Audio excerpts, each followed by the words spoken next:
পাহারাদারি করেছেন হাকিবুল উম্মত আশরাফ আলী তানভী, পাহারাদারি করেছেন হুসাইন আহমদ মাদানী, পাহারাদারি করেছেন উবাইদুল্লাহ সিন্ধি। আসছে হয়েছে পাকিস্তান, হওয়ার পরে আইয়ুব খান ফ্যামিলি প্ল্যানিং আইন জারি করে এদেশের মানুষকে গুমরা করতে চেয়েছে।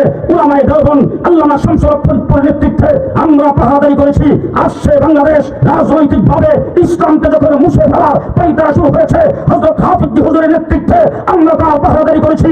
হাইকোর্ট থেকে দুইজন বিচারপতি ফতোয়ার বিরুদ্ধে রায় দিয়ে এদেশের মানুষকে নাস্তিকার মুক্তার বানাইতে চেয়েছে, ভায়া বানাইতে চেয়েছে।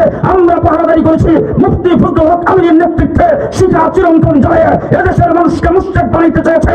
উলামায়ে দেওবন্দ পাহারাদারি করেছে শাইখুল হাদিসের নেতৃত্বে তসলিমা নাসরিন কোরআন পরিবর্তনের কথা বলেছেন। উলামায়ে দেওবন্দ পাহারাদারি করেছে খতিব উবাইদুল হকের নেতৃত্বে শাহবাগে নাস্তিকার মুক্তাররা একত্রিত হয়ে আল্লাহ রাসূলের বিরুদ্ধে যখন কটূক্তি করেছেন, আমরা পাহারাদারি করেছি শাপলা চত্বরে রক্ত দিয়ে আল্লাহ মাহমুদ শফির নেতৃত্বে।